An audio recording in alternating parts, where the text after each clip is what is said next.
ओम शांति। 9-10-22 की वाणी है। हेडिंग भविष्य विश्व राज्य का आधार संगम युग का स्वराज्य। आज विश्व रचता बाप दादा अपने सर्व स्वराज्याधिकारी बच्चों को देख रहे हैं। इस वर्तमान संगम युग के स्वराज्याधिकारी और भविष्य में विश्व राज्याधिकारी बनते हो, क्योंकि स्वराज्य से ही विश्व के राज्य का अधिकार प्राप्त करते हो।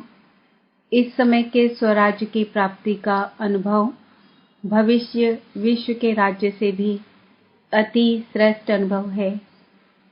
सारे ड्रामा के अंदर राज्य अधिकारी राज्य करते आते हैं। सबसे श्रेष्ठ पहला है स्वराज्य, जिसके आधार से आप स्वराज्य अधिकारी आत्माएं अनेक जन्म सतयुग त्रेता तक विश्व राज्य अधिकारी बनते हो। तो पहला है स्वराज्य, फिर आधा कल्प है विश्व राज्य अधिकार, और द्वापर से लेकर के राज्य तो होता ही है, लेकिन विश्व राज्य नहीं, स्टेट के राजाएं बनते हैं। सारे विश्व पर एक राज्य, वह सिर्फ सतयुग में ही होता है। तो 3 प्रकार के राज्य सुनाए।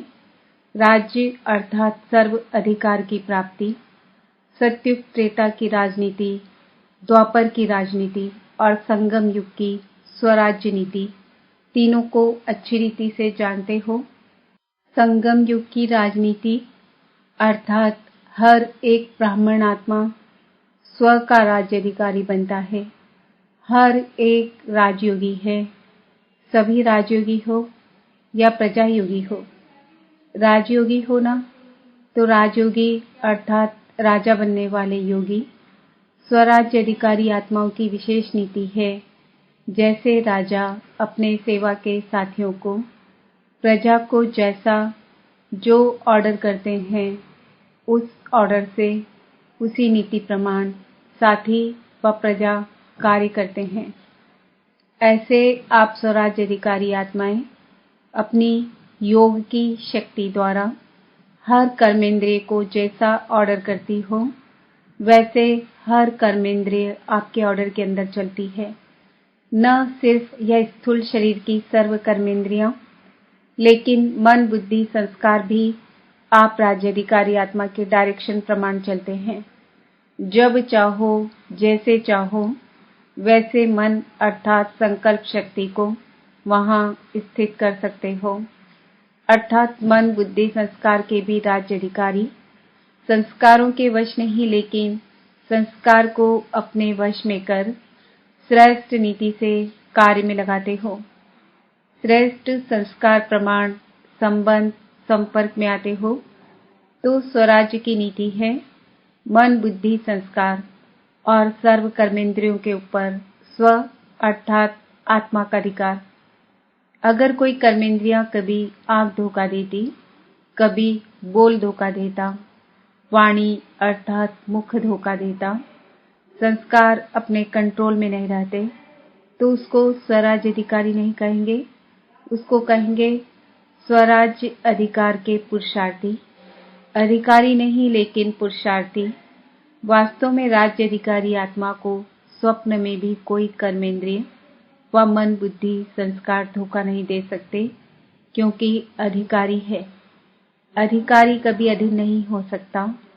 संगम युग की राजनीति अर्थात हर एक ब्राह्मण आत्मा स्व का राज्य अधिकारी बनता है। हर एक राजयोगी है, सभी राजयोगी हो या प्रजायोगी हो। राजयोगी हो ना, तो राजयोगी अर्थात राजा बनने वाले योगी। स्वराज्य अधिकारी आत्माओं की विशेष नीति है। जैसे राजा अपने सेवा के साथियों को, प्रजा को जैसा जो ऑर्डर करते हैं, उस ऑर्डर से उसी नीति प्रमाण साथी व प्रजा कार्य करते हैं। ऐसे आप स्वराज्य अधिकारी आत्माएं अपनी योग की शक्ति द्वारा हर कर्मेंद्रिय को जैसा ऑर्डर करती हो, वैसे हर कर्मेंद्रिय आपके ऑर्डर के अंदर चलती है। न सिर्फ यह स्थूल शरीर की सर्व कर्मेंद्रियां, लेकिन मन बुद्धि संस्कार भी आप राज्याधिकारी आत्मा के डायरेक्शन प्रमाण चलते हैं। जब चाहो, जैसे चाहो, वैसे मन अर्थात संकल्प शक्ति को वहां स्थित कर सकते हो। अर्थात मन, बुद्धि, संस्कार के भी राज्याधिकारी संस्कारों के वश नहीं, लेकिन संस्कार को अपने वश में कर श्रेष्ठ नीति से कार्य में लगाते हो। श्रेष्ठ संस्कार प्रमाण संबंध संपर्क में आते हो तो स्वराज्य की नीति है मन, बुद्धि, संस्कार और सर्व कर्मेंद्रियों के ऊपर स्व अर्थात आत्मा का अधिकार। अगर कोई कर्मेंद्रिया कभी आंख धोखा देती, कभी बोल धोखा देता, वाणी अर्थात मुख धोखा देता, संस्कार अपने कंट्रोल में नहीं रहते, तो उसको स्वराज अधिकारी नहीं कहेंगे। उसको कहेंगे स्वराज अधिकार के पुरुषार्थी, अधिकारी नहीं लेकिन पुरुषार्थी। वास्तव में राज्य अधिकारी आत्मा को स्वप्न में भी कोई कर्मेंद्रिय व मन, बुद्धि, संस्कार धोखा नहीं दे सकते, क्योंकि अधिकारी है। अधिकारी कभी अधीन नहीं हो सकता। अधीन है तो अधिकारी बनने के पुरुषार्थी हैं। तो अपने से पूछो, पुरुषार्थी हो या अधिकारी हो? अधिकारी बन गए या बन रहे हैं? तो स्वराज्य का रूहानी नशा क्या अनुभव कराता है? क्या बन जाते हो? बेफिक्र बादशाह, बेगमपुर के बादशाह। सबसे बड़े ते बड़ा बादशाह है बेफिक्र बादशाह, और सबसे बड़े ते बड़ा राज्य है बेगमपुर का राज्य। बेगमपुर के राज्य अधिकारी के आगे यह विश्व का राज्य भी कुछ नहीं है। यह बेगमपुर के राज्य का अधिकार अति श्रेष्ठ और सुखमय है ही बेगम। तो बेगमपुर का अनुभव है ना? या कभी कभी नीचे आ जाते हो? सदा रूहानी नशे में बेगमपुर के बादशाह हैं। इस अधिकार में रहो, नीचे नहीं आओ। देखो, आजकल के राज्य में भी अगर कोई कुर्सी पर है तो उसका अधिकार है, और कल कुर्सी से उतर आता तो उसका अधिकार रहता है, साधारण बन जाता है। तो आप भी स्वराज्य के नशे में रहते हो, अकाल तख्त नशीन रहते हो। सभी के पास तख्त है ना, तो तख्त को छोड़ते क्यों हो? सदा तख्त नशीन रहो, रूहानी नशे में रहो। वह अमृतसर वाला अकाल तख्त नहीं, यह अकाल तख्त, यह अकाल तख्त सभी के पास है। तो अकाल तख्त नशीन स्वराज्य अधिकारी किसने बनाया? बाप ने हर ब्राह्मण बच्चे को तख्त नशीन राजा बना दिया है। सारे सृष्टि के अंदर ऐसा कोई बाप होगा जिसके अनेक सब राजा बच्चे हो? लक्ष्मी नारायण भी ऐसा नहीं बन सकते। यह परमात्मा बाप ही कहते हैं कि मेरे सभी बच्चे राजा बच्चे हैं। वैसे दुनिया में कह देते हैं यह राजा बच्चा है, लेकिन बने कुछ भी, सर्वेंट बने या कुछ भी बने, लेकिन कहने में आता है राजा बेटा। लेकिन इस समय आप प्रैक्टिकल में राजयोगी अर्थात राजे बच्चे बनते हो। तो बाप को भी नशा है और बच्चों को भी नशा है। तो स्वराज्य की नीति क्या रही? स्व पर राज्य, हर कर्मेंद्रिय के ऊपर अधिकार हो। ऐसे नहीं कि देखने तो नहीं चाहते थे लेकिन देख लिया। आंखें खुली थी ना, इसलिए देखने में आ गया। कान को दरवाजा नहीं है, इसलिए कान में बात पड़ गई, लेकिन दो कान हैं। अगर ऐसी बात सुन भी ली तो निकालने का भी रास्ता है। इसलिए इस भारत में ही विशेष यह चित्र बापू की याद में बना हुआ है। बुरा न देखो, बुरा न सुनो, बुरा न बोलो, ये 3 दिखाते हैं। आप 4 दिखाते हो। बुरा सोचो भी नहीं, क्योंकि पहले सोचना होता, फिर बोलना होता, फिर देखना होता। इसलिए कंट्रोलिंग पावर, रूलिंग पावर रखो। राजा अर्थात रूलिंग पावर, राजा हो और रूलिंग पावर हो ही नहीं तो कौन राजा मानेगा? तो स्वराज अर्थात रूलिंग पावर, कंट्रोलिंग पावर। बाप दादा ने पहले भी सुनाया है कि कई बच्चे परखने में बहुत होशियार होते हैं। कोई भी गलती होती है जो नीति प्रमाण नहीं है तो समझते हैं कि यह नहीं करना चाहिए, यह सत्य नहीं है, यथार्थ नहीं है, अयथार्थ है, व्यर्थ है। लेकिन समझते हुए फिर भी करते रहते या कर लेते तो इसको क्या कहेंगे? कौन सी पावर की कमी है? कंट्रोलिंग पावर नहीं।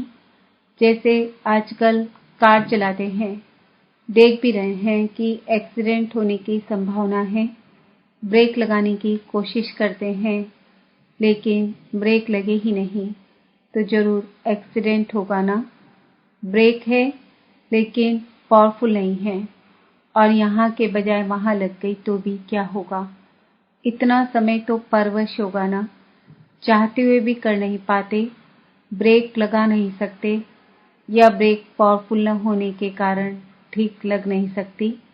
तो यह चेक करो, जब ऊंची पहाड़ी पर चढ़ते हैं तो क्या लिखा हुआ होता है?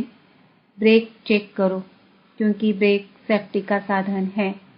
तो कंट्रोलिंग पावर का व ब्रेक लगाने का अर्थ यह नहीं कि लगाओ यहाँ और ब्रेक लगे वहाँ। कोई व्यर्थ को कंट्रोल करना चाहते हैं, समझते हैं यह रॉन्ग है, तो उसी समय रॉन्ग को राइट में परिवर्तन होना चाहिए। इसको कहा जाता है कंट्रोलिंग पावर। ऐसे नहीं कि सोच भी रहे हैं लेकिन आधा घंटा व्यर्थ चला जाए, पीछे कंट्रोल में आए। बहुत पुरुषार्थ करके आधे घंटे के बाद परिवर्तन हुआ तो उसको कंट्रोलिंग पावर नहीं, रूलिंग पावर नहीं कहा जाता। यह हुआ थोड़ा थोड़ा अधीन और थोड़ा थोड़ा अधिकारी मिक्स, तो उसको राज्य अधिकारी कहेंगे या पुरुषार्थी कहेंगे। तो अब पुरुषार्थी नहीं, राज्य अधिकारी बनो। यह स्वराज्य अधिकार का श्रेष्ठ मजा है। स्वराज्य अधिकारी अर्थात सदा मौज ही मौज में रहना। मौज में रहने वाला कभी किसी बात में मूंझता नहीं है। अगर मूंझते हैं तो मौज नहीं है, तो संगम युग पर मौज ही मौज है ना, या कभी कभी मौज है।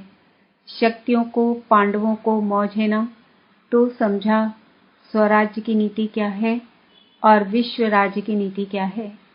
चाहे प्रजा है, चाहे रॉयल फैमिली है, लेकिन प्रजा प्रजा नहीं, प्रजा भी एक परिवार है।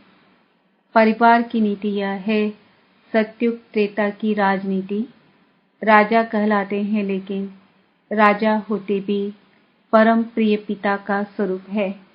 परिवार की विधि से राजनीति चलती है। चाहे राज्य कारोबार भिन्न भिन्न हाथों में होगी, लेकिन परिवार के स्नेह की विधि से कारोबार होगी। ऐसे नहीं कि राजा के पास बहुत धन दौलत हो और प्रजा में कोई को खाने पीने के लिए भी नहीं हो। द्वापर कलयुग की राजनीति में लॉ एंड ऑर्डर चलता है, लेकिन विश्व राज्य देव राज्य के समय यह नीति चलती है। लॉ नहीं, लेकिन स्नेह और संबंध की नीति चलती है। कोई भी आत्मा दुख शब्द को भी नहीं जानती, चाहे राजा हो चाहे प्रजा हो। लेकिन दुख अशांति का नाम निशान नहीं। दुख क्या चीज होती है उसका अज्ञान है, ज्ञान ही नहीं है। जैसे इस समय स्वराज्य के समय भी आपको बाप दादा किस नीति से चलाते हैं? स्नेह और श्रीमत पर चलते रहते तो कोई भी सख्त ऑर्डर करने की आवश्यकता नहीं है। अगर नीति को भूलते हैं तो स्वयं स्वयं को कलयुगी नीति में चलाते हैं। तो विश्व के राज्य की नीति भी बहुत प्यारी है, क्योंकि अनेकता नहीं है, एक राज्य है और अखुट खजाना है। प्रजा भी इतनी संपन्न होगी। आजकल के जो बड़े बड़े पदमपति हैं, उन्हों से भी ज्यादा अप्राप्ति का नाम निशान नहीं, लेकिन इसका आधार क्या? स्वराज्य। इस समय संपन्न बनते हो, इसलिए परमात्मा संपत्ति की संपन्नता सत्युग त्रेता के अनेक जन्म प्राप्त होती है। इसलिए कहा नंबर 1 राज्य है स्वराज्य, फिर है विश्व राज्य और तीसरा है द्वापर कलयुग का अलग अलग स्टेट का राज्य। इस राज्य को तो अच्छी तरह जानते ही हो, वर्णन करने की आवश्यकता नहीं। तो सदा किस नशे में रहना है? स्वराज्य हमारा जन्म सिद्ध अधिकार है। किस जन्म का? ब्राह्मण जन्म का। ब्रह्मा बाप ने जन्मते ही स्वराज्य का तिलक हर ब्राह्मण आत्मा को लगाया। तिलकधारी होना, तिलक है स्मृति का, तिलक भी है, तख्त भी है और ताज भी है। ताजधारी होना, कौन सा ताज है? विश्व कल्याण का ताज, विश्व कल्याणकारी होना, प्योरिटी का ताज और विश्व कल्याण का ताज, डबल ताज है। प्योरिटी का ताज है लाइट का ताज और विश्व कल्याण का ताज है सेवा का ताज। विश्व सेवाधारी होना, ऐसे नहीं कि स्टेट के सेवाधारी समझो, हम गुजरात के हैं, हम राजस्थान के हैं, हम दिल्ली के सेवाधारी हैं, नहीं, विश्व सेवाधारी कहाँ भी रहते हैं, लेकिन वृत्ति और दृष्टि बेहद की। अगर विश्व सेवाधारी नहीं बनेंगे तो न स्वराज्य न विश्व राज्य, फिर द्वापर कलयुग में स्टेट का राजा बनना पड़ेगा। लेकिन विश्व राज्य अधिकारी के लिए सदा अपना ताज, तिलक और तख्त, सदा इस पर स्थित रहो। शरीर से तख्त पर नहीं बैठना है, लेकिन बुद्धि द्वारा स्मृति की स्थिति में स्थित रहना है। स्थिति में स्थित होना, यही तख्त पर बैठना है जो सदैव बैठ सकते हैं। शरीर से तो कितने घंटे बैठेंगे, थक जाएंगे ना, लेकिन बुद्धि द्वारा स्थिति में स्थित रहना, यह है तख्त नशीन होना। यह तो सहज है ना। तो स्वराज्य के नशे में निरंतर स्थित रहो। समझा क्या करना है? पुरुषार्थी नहीं, लेकिन अधिकारी बनना है। सभी ने मिलन मनाया ना, सभी भाग भाग कर आते हैं परमात्मा मिलन का मेला मनाने के लिए। तो मिलन के मेले में आए हो ना। यह मेला लगता है या भीड़ लगती है? आराम है ना। आराम से रहना, खाना, चलना सब आराम से है ना। फिर भी बहुत लकी हो। उन मेलों के माफिक मिट्टी में तो नहीं रहे हुए हो, फिर भी बिस्तरा और खटिया तो मिली हुई है ना। वहाँ मेले में तो नहाओ तो भी मिट्टी, रहो तो भी मिट्टी और खाओ तो भी मिट्टी साथ में आएगी। यहाँ बच्चे आते हैं अपने घर में, नशे से आते हो, बाप भी खुश और बच्चे भी खुश। हॉल में पीछे बैठने वाले सबसे आगे हो, क्योंकि बाप दादा की पहली नज़र लास्ट तक जाती है। अच्छा, सर्व स्वराज्याधिकारी बेफिक्र बादशाह बच्चों को, सर्व विश्व राज्याधिकारी अनेक जन्म संपूर्ण संपन्न रहने वाली आत्माओं को, सदा तिलक, ताज और तख्त नशीन अधिकारी बच्चों को, सदा बेहद की सेवा के उमंग उत्साह में रहने वाले विशेष बच्चों को, देश विदेश के सर्व सन्मुख अनुभव करने वाले बच्चों को बाप दादा का पदम गुणा याद प्यार। साथ साथ सर्व के स्नेह के पत्रों का भी रिस्पॉन्ड दे रहे हैं। विदेश और देश दोनों अपने अपने विधि प्रमाण स्व के पुरुषार्थ में सिद्धि को प्राप्त कर रहे हैं और सेवा में भी सदा आगे बढ़ने के उत्साह में लगे हुए हैं। इसलिए हर एक किसी भी कोने में रहने वाले हो, लेकिन उन्हों की याद, सेवा, समाचार, प्यार के पत्र, स्थिति के उमंग उत्साह का समाचार सब प्राप्त हुआ और बाप दादा सभी बच्चों को बहुत बहुत बहुत नाम सहित, हर एक की विशेषता सहित याद प्यार दे रहे हैं और सदा इसी याद प्यार की पालना से पल रहे हो, उड़ रहे हो और उड़ते उड़ते मंजिल पर पहुंचना ही है, या यह कहें कि पहुंचे हुए ही हो। तो याद प्यार और नमस्ते। हम बच्चों का भी बाप दादा को याद प्यार, गुड मॉर्निंग, नमस्ते, ओम शांति वरदान। मास्टर सर्वशक्तिमान की स्मृति द्वारा सर्व हलचलों को मर्ज करने वाले अचल अडोल भव।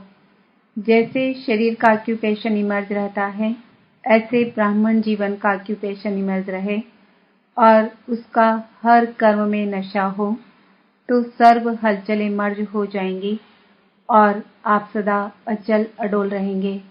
मास्टर सर्वशक्तिमान की स्मृति सदा इमर्ज है, तो कोई भी कमजोरी हलचल में ला नहीं सकती, क्योंकि वे हर शक्ति को समय पर कार्य में लगा सकते हैं। उनके पास कंट्रोलिंग पावर रहती है, इसलिए संकल्प और कर्म दोनों समान होते हैं। स्लोगन: नाजुक परिस्थितियों में घबराने के बजाय उनसे पाठ पढ़कर स्वयं को परिपक्व बना लो। आज का सम्मान है मैं आत्मा मास्टर